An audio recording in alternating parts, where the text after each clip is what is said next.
लोकांना देणार, माझ्या मित्रांना देणार, ज्या लोकांनी मला अहोरात्र मेहनत करून मतदान केलं, ज्या लोकांनी ही निवडणूक आपल्या हातामध्ये घेतली. मी माझ्या नेत्यांपेक्षा जास्त विभागातील लोकांना, माझ्या मित्रांना, माझ्या कार्यकर्त्यांना मी फार मोठं योगदान आहे त्यांचं. नक्कीच ही लढाई त्यांची होती. एका धनशक्ती विरोधात जनशक्ती, ही जनशक्ती दाखवून दिली आणि माहिती करून दिली की सर्वच ठिकाणी धन वापरता येत नाही, काही ठिकाणी प्रेम असतं. माणसाचा अहंकार आणि घमंड हा माणसाला खाक करतं. त्याच्यातलं एक मोठं उदाहरण आहे. त्याला अहंकार होता, तो अहंकार या विभागातल्या लोकांनी उतरवण्याचं काम या निवडणुकीच्या माध्यमातून केलेलं आहे.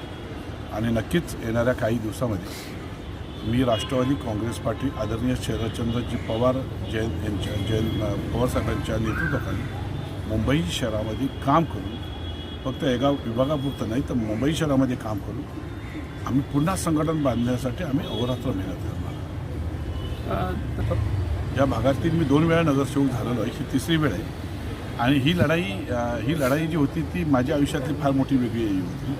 की मला माहिती आहे समोर एक 100 करोडचा मालक होता आणि त्या 100 करोडच्या मालकाला मला हरवायचं होतं. तर नेमकं मला नाही तर ह्या भागातील लोकांनी, ज्या लोकांचा कार्यालयामधून अपमानित करत असेल, ज्या पोलीस अधिकाऱ्यांना वेळोवेळी सरकारची धमकी देत असेल, महानगरपालिका अधिकारी कर्मचाऱ्यांना तो शिवीगाळ करून बोलत असेल, किंवा लोकांना, ह्या भागातील लोकांना तो एक अतिशय तुच्छ वागणूक देत असेल, तर लोक शांत बसत नाही. जनता ठरवते आपला लीडर कोण पाहिजे आणि जनता ठरवते की त्या लीडरला जर जास्त डोक्यात हवा गेली तर त्याला मातीमध्ये कसं गाडायचं ही जनता ठरवते. नाही, सर्वात पहिलं मोठं त्यांचा विश्वास. गेल्या 7 ते 8 वर्ष मुंबई महानगरपालिकेच्या निवडणुका झालेल्या नाही आहेत. अनेक डेव्हलपमेंट प्रलंबित आहेत. या भागातील पूर्वीचे जे निवडून आलेले जे नेते होते ते मुख्यमंत्री क्रमाने CM जास्त वावरत होते.